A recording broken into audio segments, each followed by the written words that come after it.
A partir de este momento, la economía dejará de ser una dimensión desconocida. Así que prepare su calculadora, abra su mente y evalúe las posibilidades de inversión. RCR Negocios presenta La Otra Vía, una forma de entender la economía como parte de su vida cotidiana.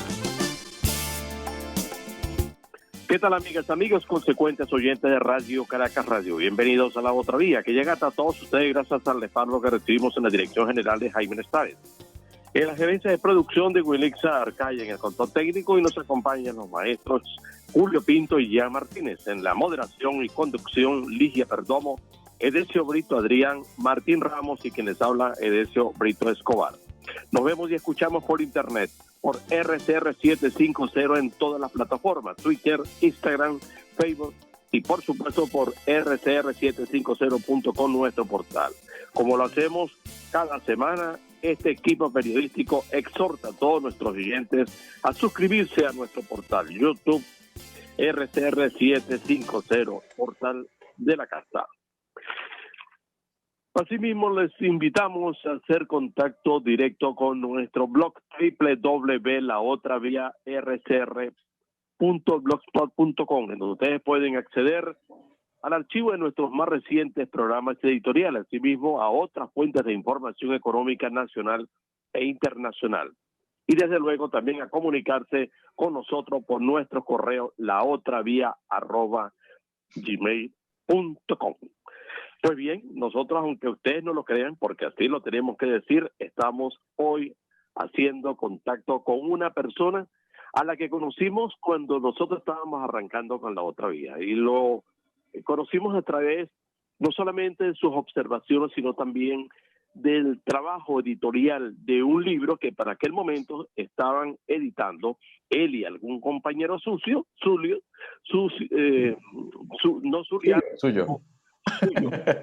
sino también relacionado con el área financiera, área que justamente es la que nos trae hoy a esta conversación. Estamos hablando de Boris Ackerman. De Boris Ackerman podemos decir que no solamente es un experto en el área financiera, sino también un individuo relacionado con la Universidad Simón Bolívar, de la que egresó y que desde luego a partir de ahí le ha hecho no solamente proyectarse dentro del país, sino también fuera de él en esta materia que es la materia financiera. El tema financiero da para todo y en el caso venezolano da para mucho. Da para mucho porque nosotros somos uno de esos países que está en el lote de los llamados países autoritarios latinoamericanos, en donde aparece otro gran número de países. Nosotros sabemos exactamente qué queremos con América Latina y yo creo que Boris Ackerman, que no solamente está impartiendo enseñanza a nivel internacional, puede darnos algunas luces, como se pudiera decir en buen criollo, para que podamos entonces ampliar la visión que tenemos y desde luego contribuir a diversificar esas apreciaciones que tienen algunos venezolanos que están fuera de nuestro país y los que aún estamos acá y que día a día no entendemos exactamente hasta dónde queremos llegar con el problema al que nos enfrentamos. Venezuela, Cuba, Nicaragua, Bolivia, El Salvador, Honduras, Haití y Guatemala son los países que figuran hoy en un grupo de naciones que para muchos se convierten en un factor de distanciamiento para poder integrarnos como continente. Boris Ackerman, con conocimiento profesional a nivel de la parte financiera, pero también de las realidades económicas del continente, obviamente pues con una visión mucho más cercana también a la europea, pues puede ayudarnos definitivamente, insistimos en el uso del término, para que podamos saber exactamente a qué hacerle frente a futuro. Yo dejo en el uso de la palabra a Ligia Perdomo y a Edesio Brito Adrián para que inicien esta conversación de la que esperamos extraer el mejor de los efectos para poder entender si podemos o no seguir hablando de esa gran expectativa que algunos creemos, insistimos en tener con respecto a América Latina. Si vamos a avanzar o si seguimos enredándonos aún más para seguir distanciándonos del resto del mundo. Y cuando hablamos de distanciamiento del resto del mundo, lo tenemos que vincular con una información que aparece hoy. Es una información donde se dice que, bueno, que hacia Venezuela se desplazan algunas unidades militares de Irán, aparentemente con armas y etcétera, etcétera. Pero bueno, vámonos directamente al tema nuestro, Ligia.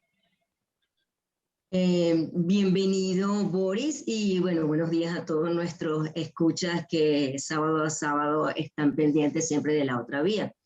Boris, después que hagas alguna apreciación en torno a lo que ya Edesio acaba de introducir, me gustaría que conocieras, porque que nos ayudaras a dar tu impresión acerca de, no solo eres experto en el área financiera, sino también en emprendimientos, y justamente las áreas en las que se están moviendo más los negocios en Venezuela por estos tiempos, ¿no?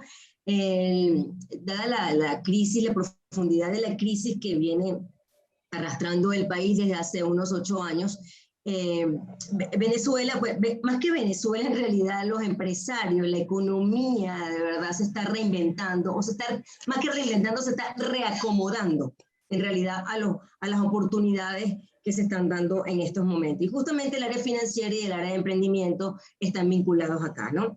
Entonces, me gustaría también conocer cuál es tu apreciación, además de lo que te preguntó, te pidió Edesio, pues en un entorno un poco más amplio que abarca Latinoamérica, luego aterrizando un poco en Venezuela. ¿Cuál es tu apreciación acerca de este reacomodo que se está haciendo en los últimos tiempos, indudablemente en función del dólar, de la dolarización de facto que se ha venido dando, consecuencia pues de la hiperinflación? Y si tú crees que este reacomodo se va a mantener, va a ser algo pasajero o algo transitorio para algo más grande más adelante. Me gustaría que nos hicieras ese comentario, por favor. Vale, Ligia, Edesio, muchísimas gracias. En primer lugar, les agradezco tantos buenos recuerdos, tanta memoria. Fue hace casi 20 años que me reuní por primera vez con ustedes. Estoy en 2002, cuando el libro Manual de su experiencia financiera era un proyecto. Y bueno, lo único que deseo es que ese libro ojalá le haya servido a los lectores de la época para poner a buen resguardo su patrimonio, que es lo que realmente se gana con el esfuerzo, con el sacrificio. Y mi visión sigue siendo la misma, en el sentido de que en la medida en que sepamos salvaguardar el fruto de nuestro esfuerzo, podemos defendernos de estas duras realidades de los entornos económicos, que es lo que tenemos alrededor siempre y cada vez más pronunciado. La primera pregunta de Decio viene referida al tema de los autoritarismos y de la situación en América Latina, lo que puede ser la reconstrucción, la viabilidad de las economías en países autoritarios. Bueno, hay algo que no podemos quitarnos del medio, que no podemos negar, es que la economía no es sino la concurrencia de individuos para darle sostenibilidad a sus vidas, para crear valor, crear productos, crear servicios, y no hay más chance que trabajar para poder sobrevivir. El ser humano es el único ser sobre la tierra, el único animal sobre la tierra, que es consciente de que si no trabaja no sobrevive. Ahora bien, cuando tienes un entorno autoritario, cuando tienes un entorno que limita esas posibilidades, donde un tercero que no trabaja decide por otro que sí van a trabajar, estás limitando la posibilidad de ese otro de salir adelante, y ese ha sido, digamos, desde hace unas cuantas décadas el problema que hemos tenido, la excesiva intervención por parte de personas que simplemente se dedican a mandar y no a producir sobre las vidas del resto de las personas. Y en ese sentido, siempre vamos a estar limitados y siempre vamos a estar sometidos a esa visión autoritaria, a esa visión de decisiones. Y lo ideal en el mundo es que se le deje al hombre libre albedrío, siempre y cuando no abuse de la otra parte, no abuse del que está al lado suyo, no explote. Pero bueno, ¿dónde está ese intermedio? ¿Dónde está eso? Es muy difícil de verlo. Ahora, el problema de fondo en América Latina son dos. Obviamente, en muchos casos se ha ido de la mano de las clases burguesas, de las clases capitalistas, la extracción de la riqueza. Son sociedades con una profunda brecha social, no necesariamente por culpa del capitalismo. Incluso en muchos casos son sociedades que nunca terminaron de salir de modelos de explotación atrasados, feudales, de haciendas muy, muy limitadas. Y eso ha ocasionado profundas divisiones en la sociedad. El caso más reciente es el del Perú, donde está ganando un candidato de corte marxista. ¿Por qué? ¿Por qué gana? Bueno, porque hay una población que simplemente vota por él y vota por él porque está cansada de las eternas limitaciones, de las eternas frustraciones de no poder salir adelante. Eso es una cara de la moneda que no nos podemos negar y sobre la cual hay que, de alguna manera, hay que tomar acción, las empresas a través de la responsabilidad social empresarial, los estados a través de mecanismos que de alguna manera sean capaces de redistribuir inteligentemente la riqueza a través de la educación, a través del emprendimiento, del empoderamiento del ciudadano.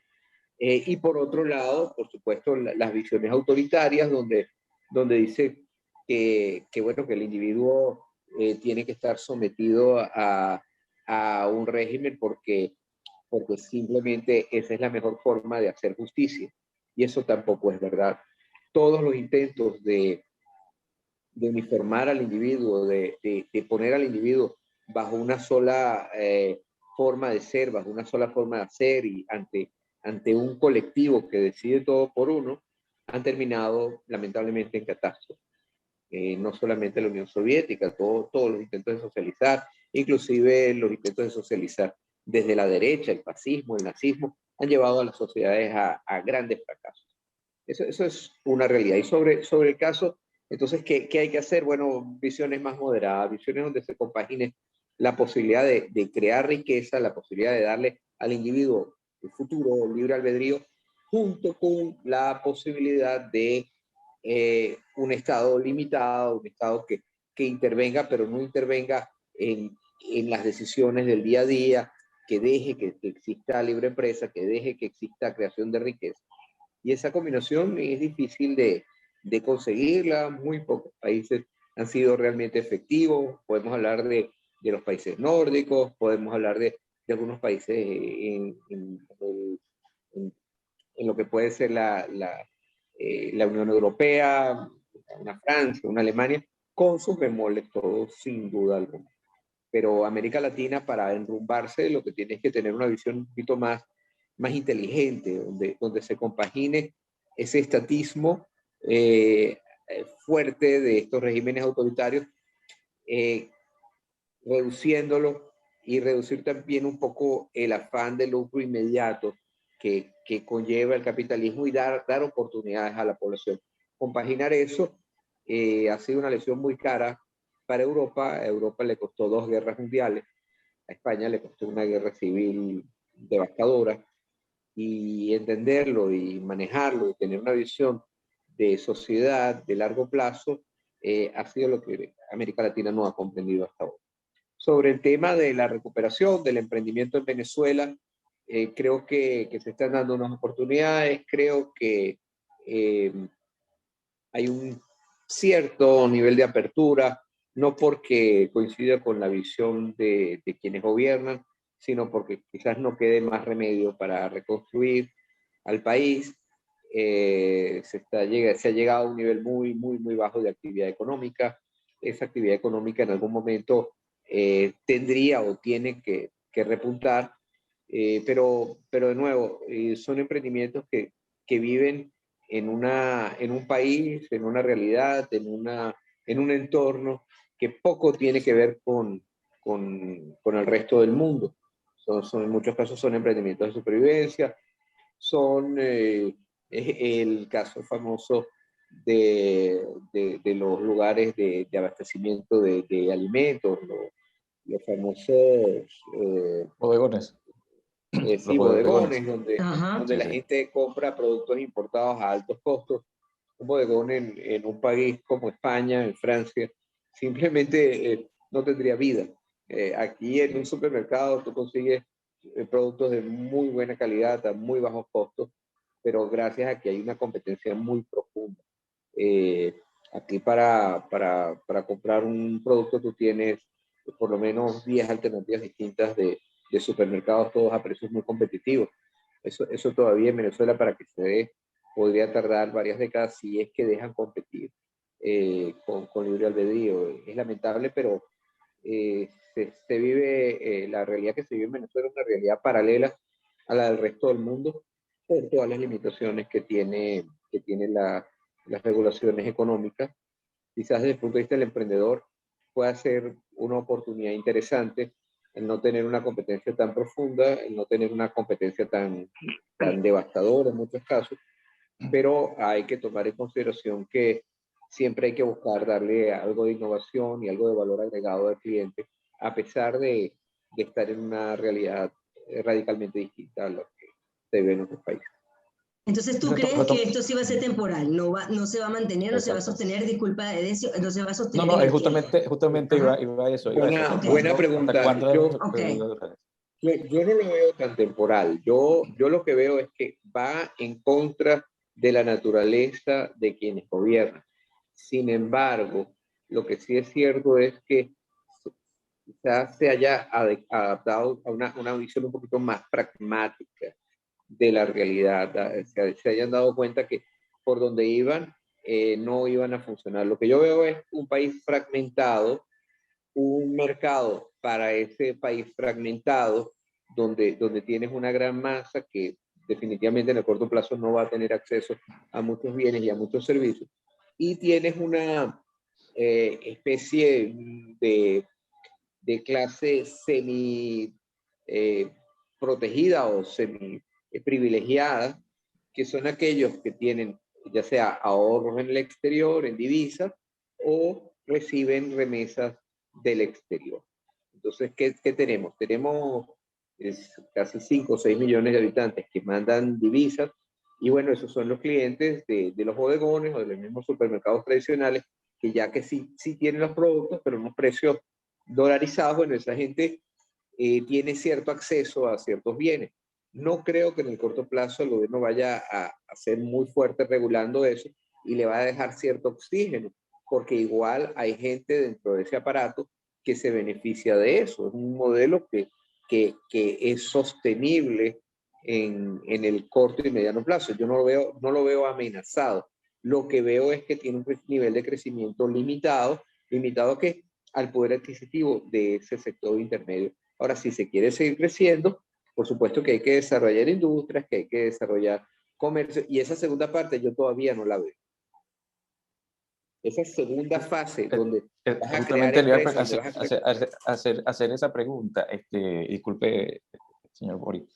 O sea, un país que está prácticamente la industria paralizada, no solo por el modelo que se ha venido gestando desde hace 20 años, sino ahora que hay una pandemia, y quizás la pandemia en algunos países le cayó como anillo al dedo, ¿no? Porque también da como un cierto, como que puedes controlar mejor a la población, ¿no? Entonces, ¿cómo reactivar esa industria de cara a lo que usted está diciendo y esta dolarización de facto que ha ayudado como que a oxigenar un poco la economía para reactivar la industria, sea de alimentos, petrolera? O sea, ¿qué hace falta y cuánto tiempo pudiera tardar, por ejemplo, elevar a la industria venezolana a niveles de hace, por decirlo, 15 años, 10 años? Sobre todo en este contexto de pandemia, ¿no? Lo primero que yo abogaría, y quizás esto no afecte tanto, no genere un choque tan radical para quienes están adentro. Yo creo que hay que empatizar con la gente que vive en Venezuela, que vive ese día a día. Lo primero que yo haría si yo fuese alguien que trate de interceder con el Estado es abogar por la reconstrucción de la infraestructura. El sistema de agua, el sistema eléctrico, garantizar el suministro. Creo que eso podría generar en el corto y mediano plazo la posibilidad de crecimiento, de nuevas inversiones. Dos, obviamente garantizar la posibilidad del individuo de comerciar sin estar ahogado en regulaciones. Es decir, darle la posibilidad no solamente al que está cerca del gobierno, sino al hombre común de comprar, de vender, fijar un precio que no necesariamente tenga bajos beneficios, sino que tenga un beneficio razonable. Si se logra esas dos cosas, puede haber crecimiento. El tema es la naturaleza y la mentalidad y el hecho de que hay unos cuantos privilegiados dentro de este grupo, y estos privilegiados van a seguir beneficiándose. Es decir, la contraposición entre la visión mercantilista de unos pocos con la visión de apertura de la actividad económica. Yo no veo esa segunda fase. Yo no veo que se esté intentando reconstruir la infraestructura. Hay gente que bajo el actual status quo está capitalizando buenos resultados y no tendría razón para buscar otra cosa, a menos que tengan una visión más de largo plazo, más de no seguir siendo cabeza de ratón, sino empezar a ser, bueno, yo quiero ser, a lo mejor no voy a estar en la cabeza, pero voy a ser parte de algo más grande, y ese algo más grande me va a producir más riqueza de la que puedo acumular ahora con mi pedacito de mercado. Ojalá que en algún momento eso se note y se empiece a cambiar esa visión. El primer paso, o sea, yo creo que Venezuela, con respecto a cómo estaba en 2018 o 2019, donde todo estaba absolutamente cerrado, ha dado un cierto avance con esta dolarización de facto que tú has dicho, que de hecho no es oficial, pero opera en todos los rubros, opera porque simplemente, no por una imposición del Estado, sino porque simplemente la gente dejó de creer y el dólar se volvió un medio de pago a través de mecanismos electrónicos o a través de mecanismos físicos de entrega de billetes de baja denominación. Pero a esa segunda fase deberíamos de esperar una reconstrucción de la infraestructura y una reconstrucción de todo lo que implica los derechos y el quitar controles, pero eso yo no lo veo de nuevo. Y pasa también, por supuesto, por mejorar los servicios públicos o recuperar los servicios públicos más que mejorarlos, ¿no? Es que los servicios públicos son la infraestructura. Para mí los servicios públicos tienen que ver con agua, con luz, con vialidad, con la posibilidad de llevar un producto de un lugar al otro, con la posibilidad de que abras un grifo y tengas agua todo el tiempo, con la posibilidad de que prendas una luz y tengas servicio eléctrico. Eso solamente generaría, o el tema de las comunicaciones, de tener comunicaciones confiables a un costo razonable para la población. Ya con eso, muchas actividades económicas pueden empezar a darse. O sea, ¿qué necesita el hombre para invertir, para crear valor? Necesita tener una carretera donde pueda recorrer y llevarla con sus productos y vehículos para eso en relativo buen estado. Necesita poder comunicarse con sus clientes. Necesita que la energía no se vaya para no parar el proceso productivo. Necesita del agua para temas de mantenimiento, de higiene, simplemente supervivencia. Entonces, con esos servicios ya podríamos tener un comienzo. Pero fíjense que es lo que más se abandonó durante estos últimos 20 años, 22 años de chavismo.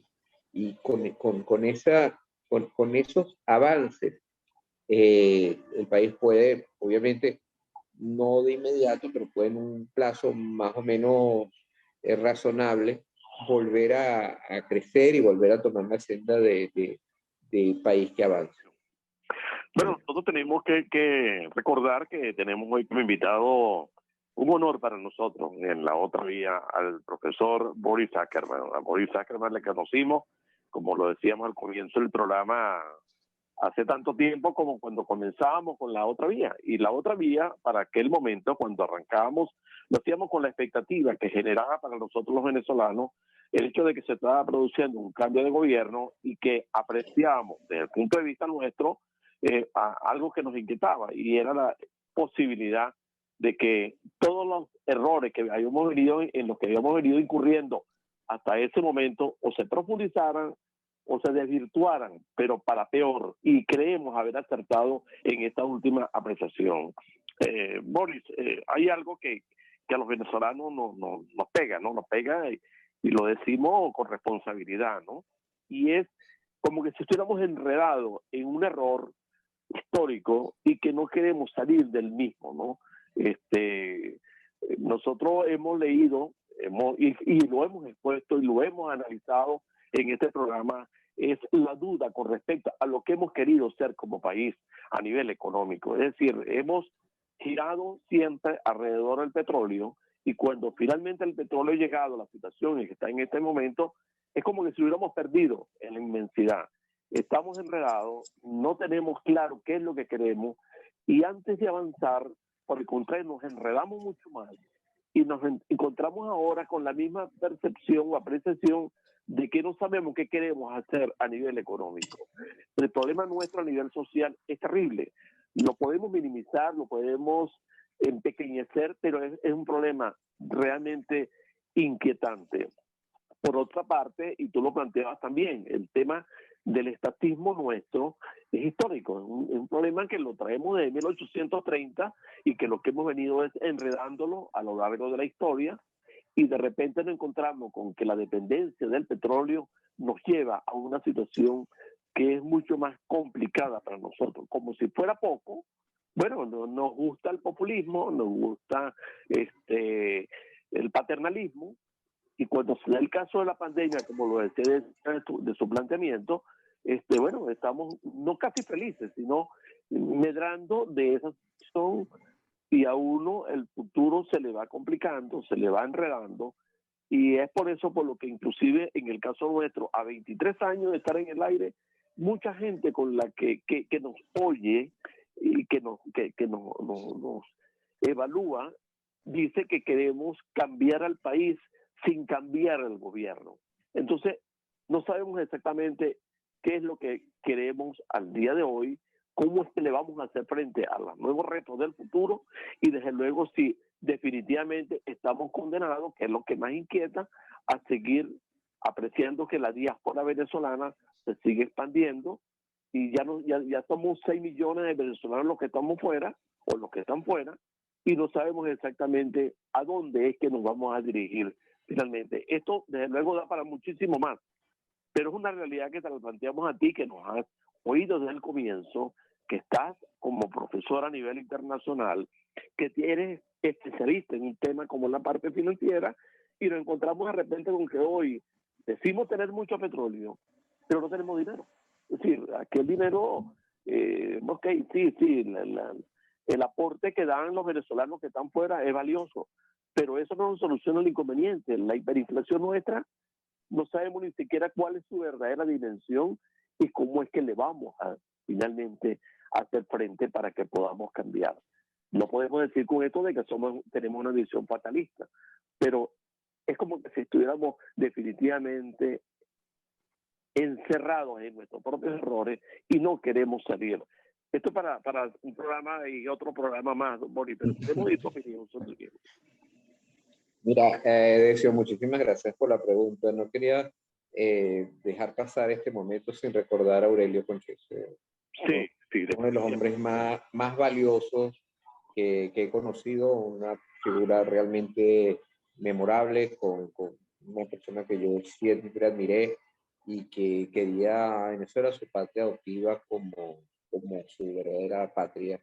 Y creo que es un hombre que supo amar a Venezuela y supo bregar por Venezuela durante muchísimo tiempo. Yo coincido en muchos de los aspectos. Él siempre fue positivo, él siempre fue optimista, siempre buscó salidas, siempre hizo propuestas.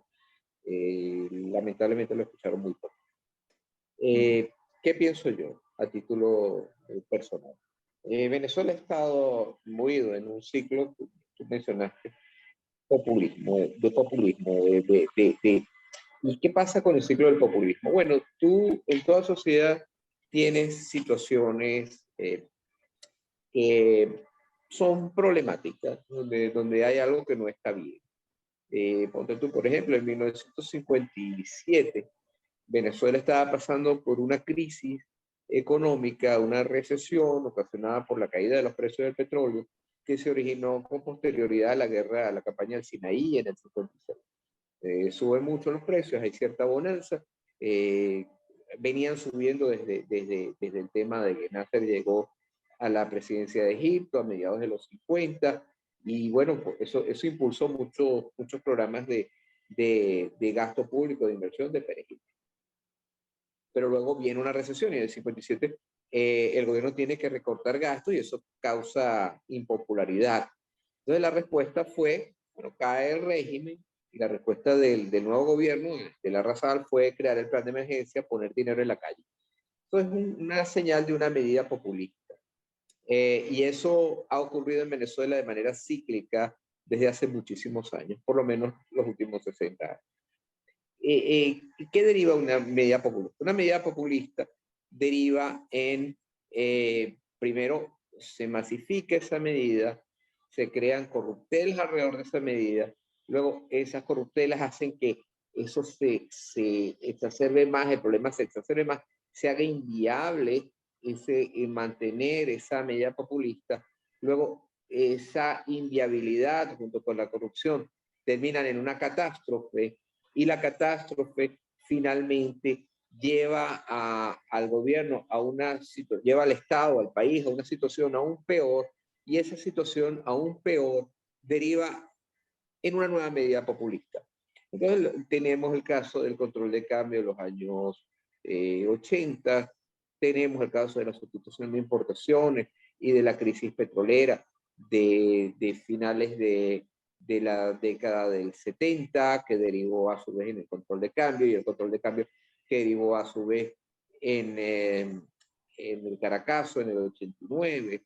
Tenemos el caso del chavismo. Entonces, pero el patrón se ha repetido durante décadas, ¿verdad? ¿En qué consiste el patrón?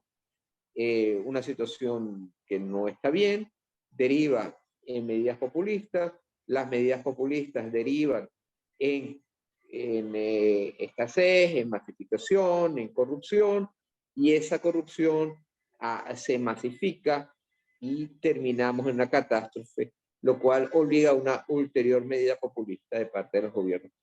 Ese es el ciclo que hay que romper.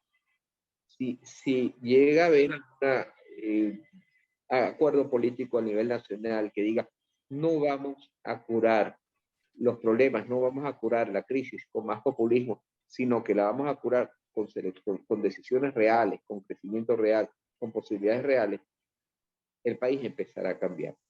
Yo no quiero ser negativo, yo quiero ser positivo, pero quiero señalar las formas de ser positivo. Y es simplemente no tapar un problema con un trapo caliente que después va a derivar en otro problema, sino entender los problemas de fondo, entender los problemas sociales y tratar desde el punto de vista de una visión orgánica, de una visión de sistema, de solucionar esos problemas, no para el corto plazo. El problema no es resolver que no hay comida y lo resuelves con una caja CLAP. La caja CLAP te resuelve un problema de corto plazo, pero en largo plazo tienes que crear mecanismos de producción, mecanismos de incentivos, mecanismos de crecimiento que sean sostenibles y que puedan derivar en crecimiento real en la economía, en construcción de un sistema productivo real. No hay otra forma de salir de esa crisis.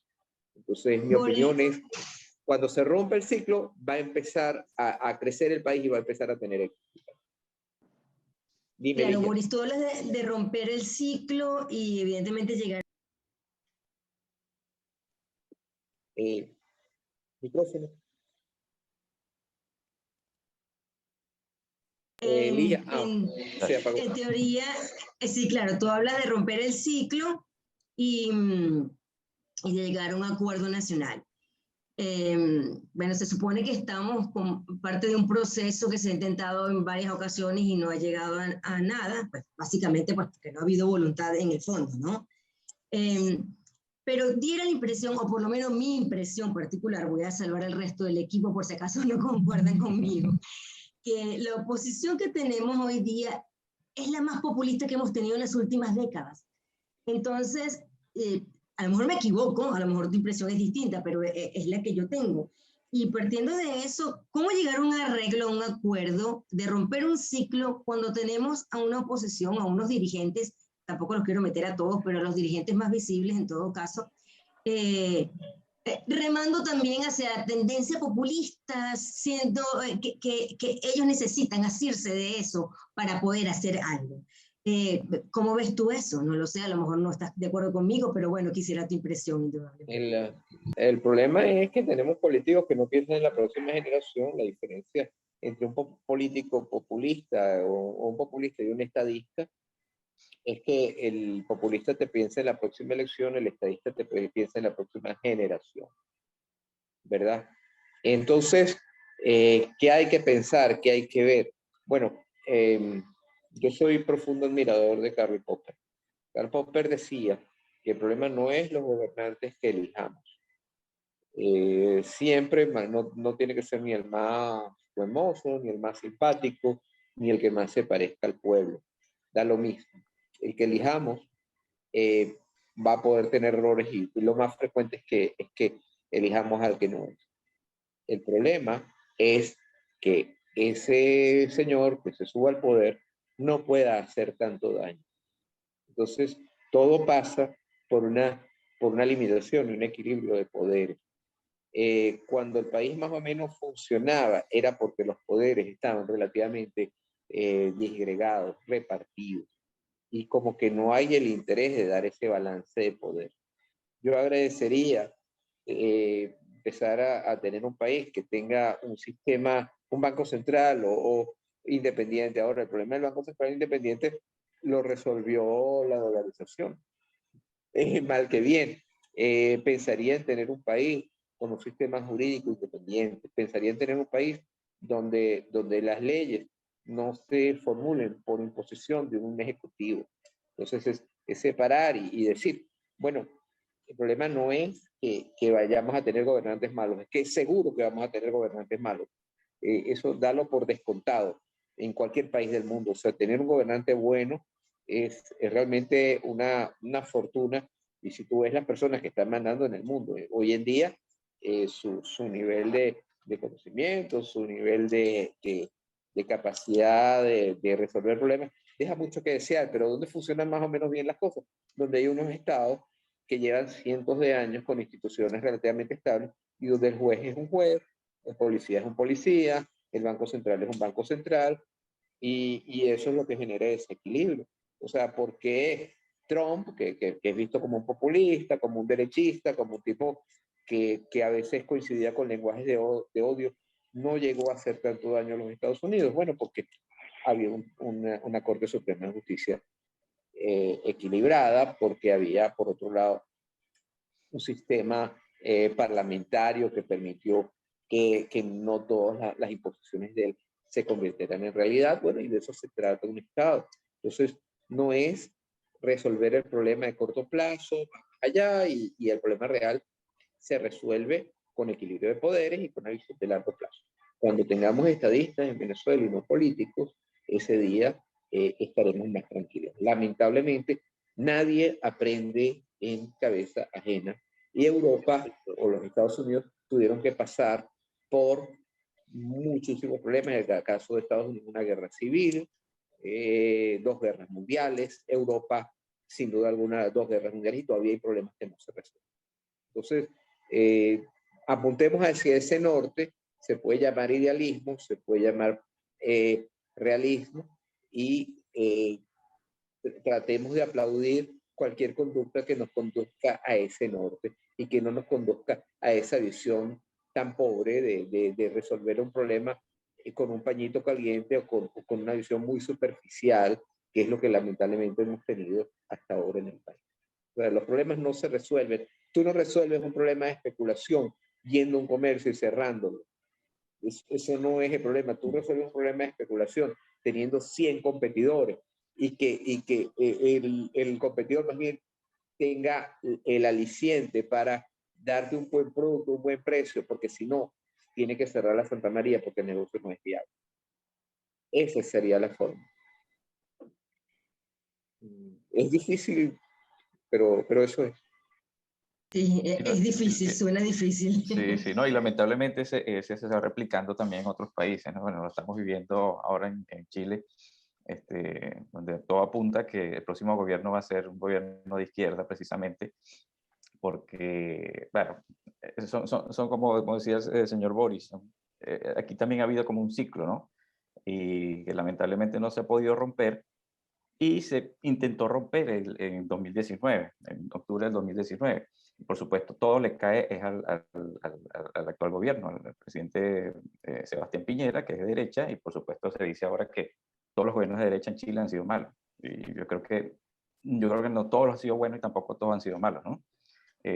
A ver, Edesio, hay políticas de derecha que son buenas y hay políticas de derecha Ujú. que son malas, igual que hay políticas de izquierda que son buenas y políticas de izquierda que son malas. El problema es la deriva. O Eso. sea, el caso, mientras la política se mantenga dentro de un centro racional, las cosas van a ir más o menos bien.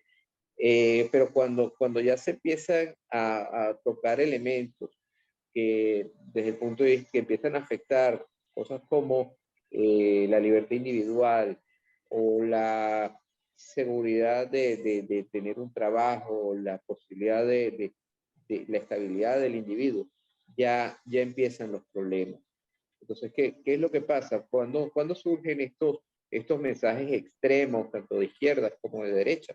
Bueno, cuando la sociedad empieza a tener problemas de algún tipo. O sea, definitivamente la pandemia fue un inductor, ha sido un inductor de desequilibrios macroeconómicos de gran alcance que afectan a muchas clases. Hay países, en el caso de España, España está derivando hacia la derecha, no porque la derecha sea buena o mala, Bueno, sino claro. porque la derecha también gana muchos puntos cuando ocurre una crisis así. O sea, el nazismo nace en Alemania, ¿verdad? Cuando la gente estaba pasando hambre en la década del 20, ¿verdad? Y el nazismo es tan atractivo, la ultraderecha es tan atractiva para amplios sectores de las clases populares como la ultraizquierda, ¿ok? El problema no es que seas de derecha o de izquierda, el problema es cuando las opiniones se vuelven muy extremas y eso ocurre como reacción a situaciones sociales insostenibles. ¿Cuál es el deber del gobierno o de los estados? Conducir un país de manera que no caiga en esas derivas, que no caiga en esos extremos. ¿Y quién funciona hoy en día? Bueno, los nórdicos. Eh, Alemania yo creo que es un país que aprendió muchas lecciones del pasado y ha tratado de tener una sociedad relativamente equilibrada. Eh, el caso de la Gran Bretaña, con todos sus bemoles que están funcionando bastante bien, o sea, países desarrollados europeos. España tiene sus problemas, pero no son de esos extremismos de momento, aunque sí han aflorado visiones extremas como la de un lado Podemos, de otro lado los nacionalistas vascos, catalanes, Vox se ha fragmentado más, pero no, esa fragmentación ocurre cuando la gente empieza a sentir en el estómago esa hambre, Mm. ¿verdad? Y el deber de los buenos gobernantes es evitar que se derive a esa situación. Sí, en el caso de Chile, eh, hubo bastante acumulación de riqueza, no se tomó en cuenta esa fragmentación de la sociedad y en algún momento eso tenía que causar estragos. Lamentablemente, no puedes vivir de espaldas a la gente. Ujú. El modelo moderno, el modelo contemporáneo de tecnología es un reto muy fuerte, no solo para los estados, sino para las naciones en general, porque deja fuera de juego a grandes sectores de la población, subvalora mucho el trabajo o el conocimiento de las grandes mayorías, ¿verdad? Y eso hace que la sociedad sufra un desequilibrio muy profundo. Y eso hay que manejarlo. Yo recomiendo leer autores como Yuval Noah Harari, que el libro Sapiens, el libro Homo Deus, que nos da una visión de hacia qué está yendo la sociedad mundial. Pero fuera de eso, y antes que eso, hay que entender que no funcionan las situaciones donde la gente pasa mucho trabajo, pasa muchas dificultades, ¿verdad? ante países que pueden ser productivos o que tienen esa posibilidad. Entonces, no funciona, no es sostenible. Y el caso de Chile lo ilustra. Bien, estamos comenzando con Boris Ackerman, venezolano, profesor titular de Universidad Internacional en materia de la parte financiera, y que luego pues hoy quisimos no solamente retomarlo por aquello de que nos conocimos cuando nosotros comenzamos en el aire con la otra vía y con el apoyo de Radio Caracas Radio, obviamente, y Boris estaba en la fase profesional. Cuando éramos un poco más jóvenes, Edesio. Dímelo. Un poco más jóvenes. Cuando éramos un poquito más jóvenes, seguimos siendo jóvenes. Bueno, y nosotros pues hoy hemos querido también compartir este idealismo, porque a veces nos dicen que somos exageradamente idealistas, y a veces nos inquieta que cuando algunos oyentes hacen comentarios con respecto al programa, dice, bueno, ¿esto qué creen? O sea, ¿qué creen que esto va a ser cuando Venezuela es un país condenado al fracaso eterno? Nosotros no creemos en lo que... Te voy a decir para mí qué es el idealismo. El idealismo es definir un norte e intentar caminar hacia ese norte, ¿verdad? El idealismo no es tener ideas locas en la cabeza, es decir, bueno, por lo menos sabemos hacia dónde tenemos que ir. Que después la sociedad vaya hacia otro camino, bueno, son accidentes. Pero si no sabemos ni siquiera ese norte, ¿verdad? Estamos muy mal. Entonces, para mí el idealismo, no puede haber otra visión sino la del idealismo. Ya. No sé, ahora, de eso te hice una referencia en un momento en la conversación, o creo que fue Ligia, el tema de la post-pandemia. O sea, lo de la pandemia se ha politizado, porque hay una politización también del término de la pandemia y de lo que está pasando y lo que va a suceder. Y ya hay quienes consideran que el predominio del comportamiento del Estado en la conducción del ser humano pues nos lleva forzosamente a ser parte de poblaciones y sociedades que tenemos que responder de la voluntad exclusiva de los gobiernos. Dependiendo del tipo de gobierno, es como van a ser las cosas en el futuro. Tú que estás en el ámbito de lo que es la formación de las generaciones del futuro, es decir, ¿cómo lo ves tú? Sobre todo el caso latinoamericano, insistimos en el caso latinoamericano porque es donde estamos, pero es donde también tenemos un problema social muy profundo, bien complicado. El tema del delito en América Latina es enredadísimo, ¿no? En este instante también. Los cambios de gobierno que se están dando, como tú decías hace rato, pues bueno, es una respuesta que dan las sociedades queriendo tener un gobierno que cambie también la forma de vida. Y eso pareciera no se está dando, o se está dando en otros términos, ¿no? A futuro, la pandemia definitivamente se convierte en una rectoría de la que tienen que ser las nuevas sociedades, incluyendo la nuestra en América Latina, en donde no hemos podido salir de los problemas serios del hambre, en donde no hemos podido cambiar los esquemas de vida, y en donde inclusive en este momento tenemos poblaciones en donde de cada 10 personas que viven en esa población, 7 la están pasando muy mal. Ahora, si no tenemos buena formación, si no tenemos buenos sistemas de salud, si no tenemos buenos sistemas de infraestructura, si no tenemos buena convivencia, nosotros no podemos pensar a muy largo futuro o a muy corto futuro. Es decir, ¿cómo lo percibes tú y cómo lo evalúan quienes como tú también forman gente que van a ser los rectores del futuro, ¿no?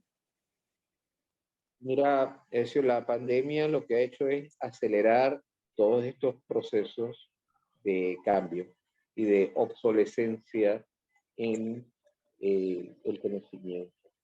¿Qué te quiero decir? Si el conocimiento es obsoleto, es muy difícil que esa persona logre acceder a fuentes de ingresos por razones de trabajo que le logren mantener económicamente. Entonces, lo primero que hay que partir es que una gran parte de la población hoy en día, y de esto es indistinto si hablamos de países desarrollados o en vías de desarrollo, ha quedado fuera del ámbito productivo. Y ha quedado fuera del ámbito productivo porque simplemente su conocimiento es limitado y no tiene posibilidad, y no le van a pagar lo suficiente como para llegar a una vida digna. No es que se vaya a quedar necesariamente en el desempleo, pero los ingresos que va a tener a cambio de ese trabajo van a ser muy escasos y van a ser muy limitados, y eso es lo que estamos viendo en América Latina. Y no, hay muchas partes del mundo que no están fuera de esa realidad. ¿Qué hacer? Bueno, todo parte del acuerdo. Yo pienso que el mejor modelo ha sido el modelo de convivencia entre empresa, Estado y sociedad, como el que han construido los países nórdicos. ¿Qué implica eso? Bueno, que los empresarios tienen la obligación de sentarse con los ciudadanos, tienen la obligación de sentarse con el Estado para construir una sociedad, y no solamente con la visión del lucro, sino con la visión de que ese lucro sea sostenible en el corto, en el mediano y en el largo plazo. Que eso implica el pago de una renta básica universal, como es el caso de algunos países de desarrollo, posiblemente. Que eso implica la contratación de personal o la viabilización de industrias que otros países no quieren dentro de tu país. Por ejemplo, el ensamblaje, por ejemplo, industrias de alto, de bajo valor, pero intensivas en mano de obra, ciertos sectores agrícolas. No queda otra. Pero los países cada vez más tienen que sentarse y llegar a acuerdos sociales de corto, mediano y largo plazo, como el que logró Alemania en la posguerra, como los que se han manejado en los países nórdicos durante décadas, como los que manejan el equilibrio. Si eso no se logra, no veo buen futuro. Llámese, hágase con gobiernos de derecha o gobiernos de izquierda. ¿Qué falló en Chile? ¿Qué falló en Chile? Bueno, unas cuantas personas haciéndose muy ricas en una sociedad donde la brecha es cada vez mayor. Y eso es un problema mundial, es un problema que se está viendo en los Estados Unidos también. Sí. Pero acabar con la propiedad privada, luchar contra la propiedad privada, buscar reivindicaciones locas a raíz de eso, eso es un grave error. Entonces la solución tiene que ser una solución inteligente, una solución que mantenga la empresa, que mantenga la viabilidad de la empresa, pero que también se fije en el individuo, de las posibilidades de obtener educación y las posibilidades de acceso a bienes necesarios. El proteccionismo podría volver, y de hecho está volviendo porque al tener un producto extranjero a muy bajo precio, ¿qué termina ocurriendo? Bueno, destruyes productos y servicios que se pueden producir en un país. ¿Se resuelve con altos aranceles? Quizás no, pero quizás sí se resuelva integrándose, conversando y entendiendo que hace falta generar valor y hace falta que la población tenga alguna repercusión de ese valor que se genera. Si eso no es viable, el modelo en el largo plazo no es viable. Yo no creo que este surgimiento de las izquierdas en países como Chile o Perú sea gratuito. O sea, tiene que haber una razón de fondo. La gente no elige un gobierno por simple, porque el otro le pareció feo o el otro candidato le pareció antipático. Es mucho más profundo que eso. Y sí que creo que hay que tener una visión de corto, mediano y largo plazo. Y el error de empresarios, el error de estados es darle la espalda a eso. Vale. Respondí a tu pregunta, Edesio. No, totalmente. Desde luego que para nosotros el tema venezolano es el tema que nos ocupa semana a semana y mantenemos la expectativa de que aquí se está hablando de diálogo, se está hablando de algunas conversaciones, pero hay momentos en los que uno tiene la percepción, a lo mejor podemos estar equivocados también, en que definitivamente somos un país con ganas de cambiar, pero somos huérfanos de voluntad de cambio, ¿no? Y eso nos está haciendo daño. Uno no puede definitivamente entender cómo es que nosotros queremos cambiar, pero queremos alimentar el odio que nos distancia día a día, casi como un propósito, ¿no? Y entonces uno dice, pero bueno, ¿queremos o no queremos, no? Y es lo más complicado, pero los países en el mundo que han evolucionado, aún habiendo vivido situaciones de guerra, lo han hecho a partir de la voluntad de entenderse, ¿no? De querer cambiar y desde luego de darse demostraciones uno a los otros que los países donde uno vive depende del individuo que nació, vive allí y quiere cambiar, no del aporte que tengas desde afuera. Y a nosotros acá los venezolanos, insistimos en esto, podemos estar equivocados en el enfoque, o nos entendemos o nos entendemos, Boris, ¿no te parece bien? Es así, es así. Es así y no queda más remedio que entenderse. Ahora bien, ¿quién es tu interlocutor y cómo manejar ese interlocutor? Y también, por supuesto, hay que diferenciar los que piensan, los que tienen una idea o de las personas que han cometido delitos de un lado al otro. Discúlpeme, tengo que hacer una pausa que están tocando aquí. Un segundo.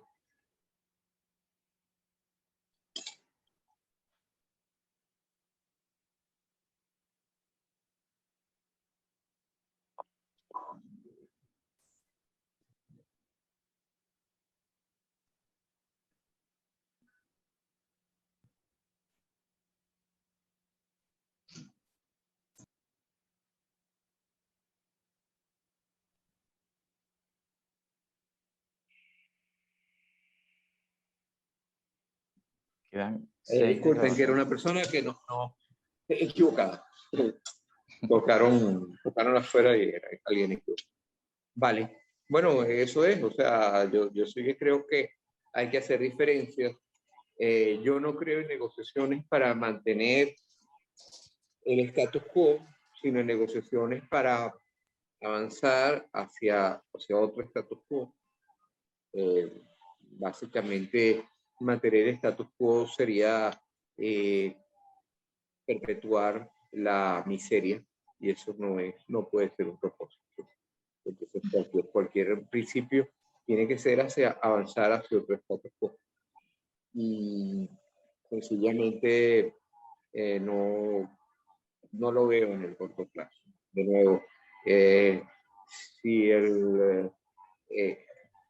yo preferiría, antes que negociar, ver acciones reales, no de corto plazo, como por ejemplo construir infraestructura, proyectos que sean viables, sentarse no solamente para resolver quién va a mandar en los próximos años, sino para resolver también cómo se va a reconstruir un país teniendo de por medio fuentes de financiamiento serias y así habiendo compromisos serios. Nada de eso está sobre la mesa. Tenemos muchos políticos y muy pocos estadistas, muchas personas que están pendientes de su carguito, de sus ingresos en los próximos 5 años y del dinero que se van a ganar con eso, y no de una visión de país de largo. Bajo ese punto de vista no llegamos a nada. La forma es entender que esto es una situación de posguerra, ¿verdad? Quienes cometieron crímenes, bueno, ver la forma de salir de esa población o de mantenerlos aparte del poder y reconstruir con lo que queda sano dentro de un país. De nuevo, el paralelismo puede ser la Alemania del 46, del 47, donde, bueno, afortunadamente ahí hubo unos aliados que se llevaron a los malandros por el resto del mundo. Eso no lo hay en Venezuela. Entonces quizás el paralelismo pueda ser el de la España post-franquista, donde del mismo franquismo vino una voluntad de cambio, solo que no estaba tan corrompido. Y de ahí se reconstruyó el país y se reconstruyó bastante bien. Entonces es entender que, bueno, es una realidad que no te puedes quitar de encima, pero no vas a trabajar con los criminales, vas a trabajar con las personas que quizás tengan una visión opuesta a tu entendimiento, pero que quieran construir un país igual. Y no es fácil, definitivamente no. No es sencillo. No es nada sencillo. Pero hay que empezar, sino cuándo. Señor Boris, muchísimas gracias. Ya tenemos que Gracias a ti, Edesio. despedirnos. De verdad que un verdadero gusto. No son temas fáciles, no son temas donde hay una sola respuesta. Yo sí que creo que tenemos una clase política muy pobre, muy lamentable. Pero bueno, con eso es que hay que trabajar. Y entender, ver modelos. O sea, España pasó por algo terrible, pero bueno, por lo menos los últimos, a ver, tema histórico. España tuvo unos muy malos años, los primeros 20 años después de la guerra civil fueron pésimos. pésimos porque no había crecimiento, porque había una corrupción, porque había miseria. Y España, a partir del 60 aproximadamente, empezó un crecimiento más o menos sostenido, porque ese mismo régimen cambió de visión populista y empezó a manejar las cosas un poquito más inteligentemente. Y luego eso dio paso otros 15 años después a la transición, luego de la muerte de Franco. Entonces, quizás los tiempos para la sociedad son tremendos. Sí. Bueno, tenemos que despedir a nombre de Jaime Mestales en la dirección de la estación, de Belizar Calle en la gerencia de producción, Jan Martínez y Julio Pinto en la dirección técnica, Ligia Perdomo, Martín Ramos, Edesio Brito Escobar y quien les habla, Edesio Brito Adrián. Los invitamos a mantenerse conectados a la programación de Radio Caracas Radio, la radio que se escucha. RCR Negocios presentó La Otra Vía, una forma de entender la economía como parte de su vida cotidiana.